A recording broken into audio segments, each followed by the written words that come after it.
তো বন্ধুরা আসসালামু আলাইকুম, আশা করি সবাই ভালো আছেন। তো আজকে আপনাদের দেখাবো এই গাড়িতে আমরা 62 এক্সেলের ডিফারেনশিয়াল অথবা মোটর কন্ট্রোলার লাগাইতেছি। আর জি গোল্ড, এটা কিন্তু নতুন গাড়ি দেখেন।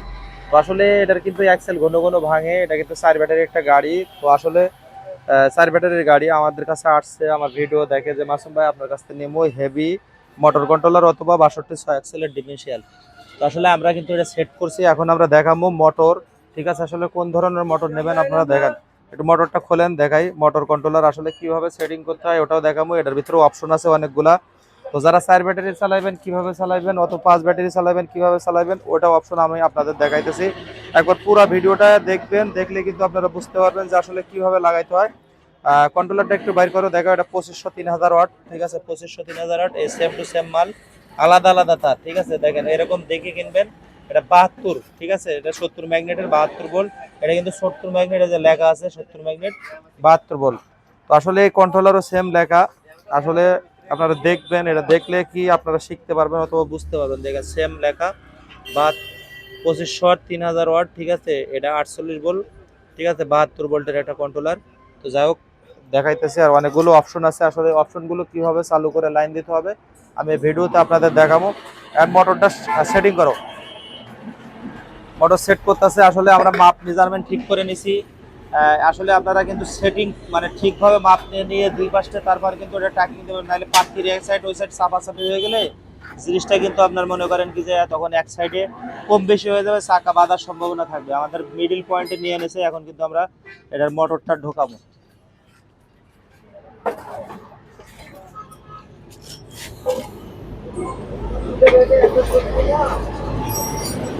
মোটর ঢোকাইতেছে, আসলে মোটর ঢোকানোর পরে আমরা লাইন নাট বল্টু লাগানোর পরে তারপর কিন্তু লাইনটা দেওয়া হবে। এটা টাকিংটা আগে দিয়ে নিতে হবে, টাকিং না দিলে কিন্তু এটা ঘুরবে। আসলে একটা টাকিং দিয়ে নেন, সোজা করার পরে একটা টাকিং দিয়ে নেন, যেহেতু নতুন ডিফারেনশিয়াল এটা ঘুরে নিচের দিকে আসবে। ইউবল কিন্তু টাইট নাই, ইউবলগুলো ভালো করে টাইট দিতে হবে, তারপরে বাকি কাজ। তো আসলে টাইট দিতে হবে, আসলে টাইট দেওয়া ছিল না, টাইট দিয়ে নিতেছি। তা না দিলে আপনার হলো ঘুরে যাবে। আর মাথাটা এরকম ভাবে লাগাইবেন, মেটে একটু মাথা উপর দিকে উঁচু করে দেবেন। তা না হলে কিন্তু তেলটা নিচের দিকে আসলে মোটরের ভেতর চলে যাবে। এটা লাগানোর কিন্তু একটু ব্যবহার সেবার আছে। যারা লাগাইবেন এই সুন্দর সিস্টেম করে লাগাইবেন, মানে আমরা একটু মাথা উঁচু করে দিই হালকা, যেন তেলটা যেন পিছন দিক দিয়ে না আসে, তেলের চাপ যেন সামনের দিকে থাকে। দেখা যায় যখন ঘুরবে তখন তেল অটোমেটিকলি উঠে আসবে। ঠিক আছে, এজন্য কিন্তু আমরা এই সিস্টেম করে লাগাইছি। যারা লাগাইবেন মাথাটা একটু আলগা উঁচু করে দেবেন। অনেক গাড়ি দেখছি মাথা নিচু করে ভালো, ওইভাবে লাগাইবেন না। লাগানোর একটা সেটিংয়ের একটু ব্যবহার সেবার আছে। তো আসলে আমরা বিসমিল্লাহ বলে এখন মোটরটা লাগাবো। এখন নাটগুলো সব টাইট হয়েছে, মোটামুটি ইউবলের নাট টাইট দিয়েছে। এখন আর পিছন থেকে আর হইব না। যাই হোক, সেটিং মোটামুটি নাট লাগাইবো। এখন ঢুকছে, সব কিছু ঠিকঠাক আছে। এখন হলো আপনার নাটগুলো লাগান সুন্দর মতন লাগায় টাইট দেওয়ার পরে আমরা সেটিংটা কিভাবে করতে হয় কন্ট্রোলার, এটা কিন্তু দেখানোর ভিডিও এটা। ঠিক আছে, যারা লাগাইবেন এইভাবে সেটিং করে লাগাবেন। এই কন্ট্রোলারটা এইভাবে সেটিং করে মোটর কন্ট্রোলার লাগাইলে এটা লাস্টিং করবে ভালো, অথবা আপনার গাড়ির রেঞ্জ থাকবে ভালো, লোড ক্যাপাসিটি বেশি টানবে। ঠিক আছে, মানে যেখান থেকে মন চায় এখান থেকে চালাবেন, গরম গরম হইব না। তো আসলে শেষ পর্যন্ত দেখুন, আমরা লাইন করতেছি এখন।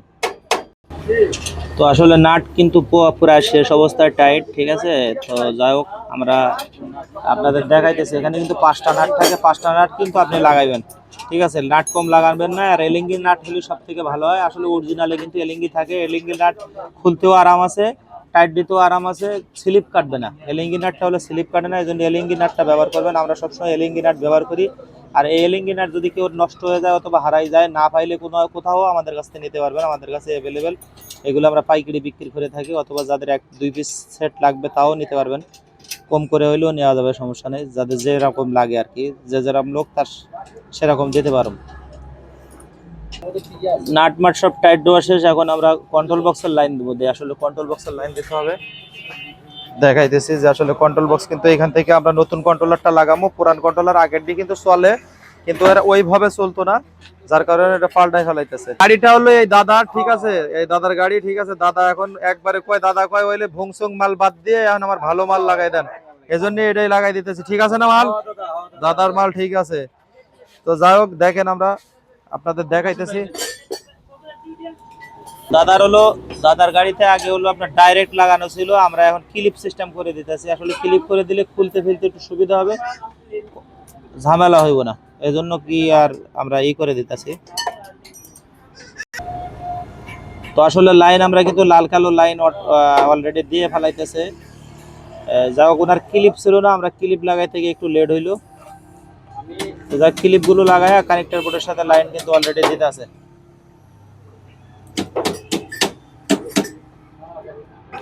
নেগেটিভ পজিটিভ দিয়ে লাইনটা দিতেছি। আসলে পুরা ডিফারেন্সিয়াল সেটআপটাই নতুন, বুঝছেন? 62/6 অ্যাক্সেল দিয়ে পুরা সেটআপটাই নতুন দেওয়া হইতেছে। মানে ওনার কথা হলো কি যে আমার ওই এন একটা পাল্টামু তখন একটা পাল্টামু, ওর মধ্যে না আমার একবারে মোটা অ্যাক্সেল দিয়ে আপনারা লাগাই দেন। যেহেতু ওনার হলো কিস্তির মাধ্যমে নিয়েছে গাড়িটা, 70,000 টাকা জমা দিয়েছে দাদা, তাই তো? 70,000 জমা আর হলো প্লাস 1 লাখ টাকা কিস্তির উপরে আছে।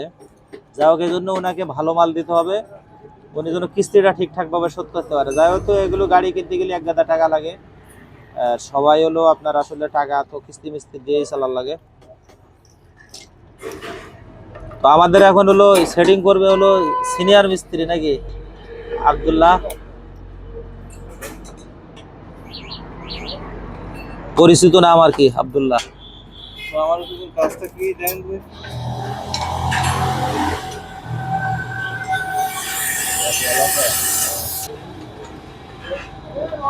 প্রথমে হলুদ কালেকশন দিচ্ছে। আসলে যেটা যেভাবে দেন সমস্যা নেই, আপনার আগে পরে আমরা দেখাইতেছি যেভাবে ওইভাবে লাগাইলে আপনাদের একটু সুবিধা হবে। সুবিধার্থে কিন্তু এগুলো দেখানো লাগতেছে, ঠিক আছে? আসলে আগে কালারে কালার লাগাবেন, পরে ঘোরান ফেরন করলে ওটা দেখা যাবে পরে এসব পরে। আপনারা কালারে কালার আগে দিয়ে দেখবেন, যে কোনো জিনিস লাগাবেন আগে কালার ম্যাচিং করে লাগাবেন। যেহেতু সেটার মাল, এটা কালার দিলে হবে, যদি উল্টো সোজা হয় সেক্ষেত্রে ঠিক করা যাবে। তো ঠিক কিভাবে করতে হয় সেটাও আমরা দেখাবো ভিডিওর মাধ্যমে। আসলে পুরা A to Z ভিডিওটা দেখবেন, একটু লাইক শেয়ার করবেন, অন্যরা দেখতে পায়। রোদ আছে খুব, রোদের মধ্যে ভিডিও করতেছে।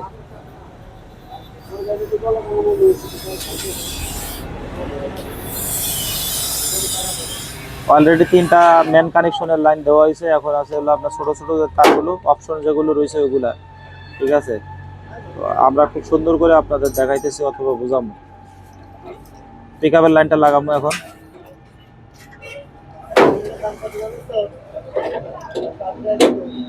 আইসির লাইনটা আগে লাগাই দেন, মোটর আইসি লাইন। এই যে মোটর আইসির লাইন লাগানো শেষ। এখন হলো পিকআপ লাইন, সাবিল লাইন অথবা ব্যাকগারের লাইন কিভাবে লাগাইতে হয় সুন্দর মতো করে তাত্তর বাইর করে লাগান।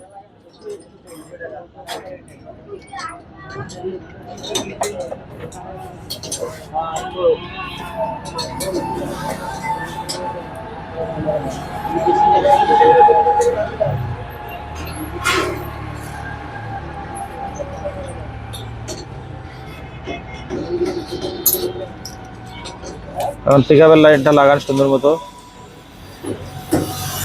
তো আসলে এটা হলো আপনার পিকআপের লাইন। আপনারা যখন খুলবেন তখন জ্যাকটা খুলে নেবেন, পিন চাপ দিয়ে দিয়ে ওই একটা একটা করে বাইর করে নেবেন, তাইলে কি সুবিধা হবে। নতুন জিনিস কাটাকাটির দরকার নাই।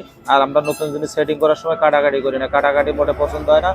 আমার কথা হলো জ্যানকে যে জিনিস সেভাবে লাগাইতে হবে, ওইটাই লাগানো আমরা পছন্দ করি।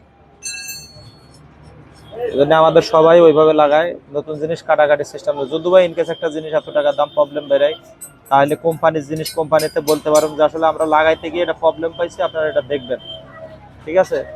যাও এগুলো নষ্ট থাকে না, তারপরেও আমরা চেক করে দিয়ে থাকি। আপনারা যারা বাইরে থেকে নেবেন চেক করে নিতে পারবেন, আমরা চেক করেই পাঠাবো।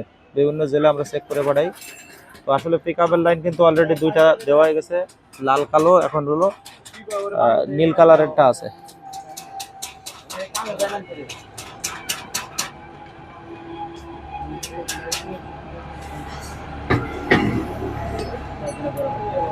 আর কেস কস্টেপ ব্যবহার করবেন ডিআর কস্টেপটা উঠবে না, পাতলা,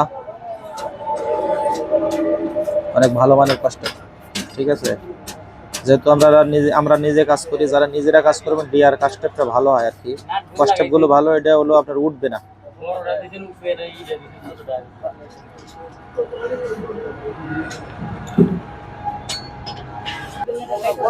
আমরা কিন্তু মেন কানেকশনের লাইন দিতেছি, আসলে সাবির সাথে যে আলাদা লাইনটা থাকে বা 48 ভোল্টের ওই লাইন থেকে দিতেছি, আসলে মেন কানেকশন থেকে দিতেছি না, এটা আলাদা লাইন করা ছিল, ওইখান থেকে দেওয়া হইতেছে। নেগেটিভ পজিটিভ দেখে আমরা লাগাইতেছি খুব সুন্দরভাবে।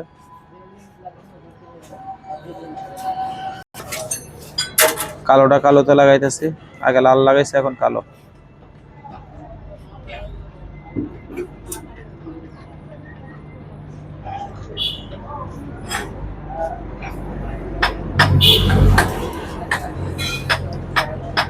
কানেকশন দেওয়া শেষ, এখন হলো সাবের লাইন লাগাই দেখো।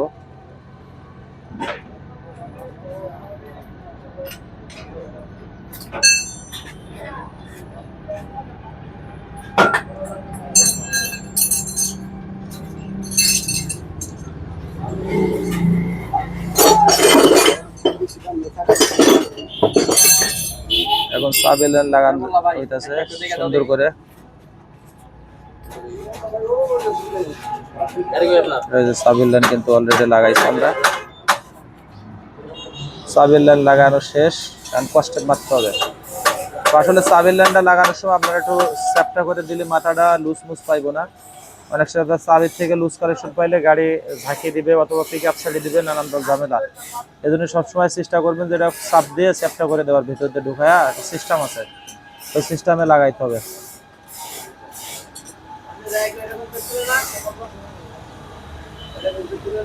এটা কিন্তু ব্যাক গিয়ারের লাইন, যারা ব্যাক গিয়ার লাগাইবেন তারা এই যে পিন এরকম ভাবে খুলে নেবেন।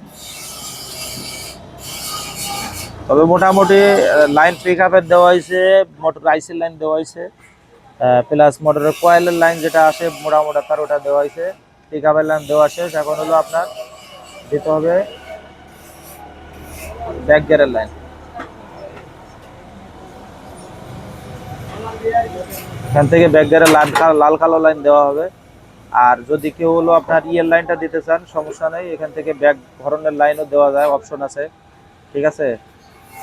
ডায়োডের থেকে আপনার 12 ভোল্টের লাইন বাইর করতে হবে, আর এখান থেকে আপনি আর্থিং দিতে পারবেন পিক আপের লাইন থেকে, দিয়ে আপনি হলো ব্যাক হর্নটা চালাইতে পারবেন।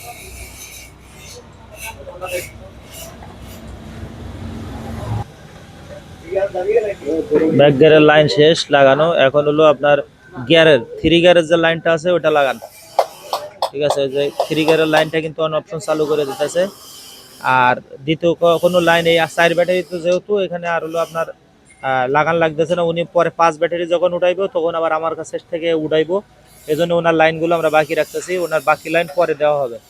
তো আসলে যারা এইভাবে 4 ব্যাটারিতে চালাইতে চাচ্ছেন তারা এইভাবে লাইনটা করবেন, লাইন করলে আপনার এটা অটোমেটিকলি পিক আপ নিবে। তো আসলে এটা সাবিকো, গাড়ির চাবি দেন। তো আমরা এখন গাড়ির চাবি দিয়ে দেখবো যে আসলে লাইনটা সঠিক হয়েছে কিনা।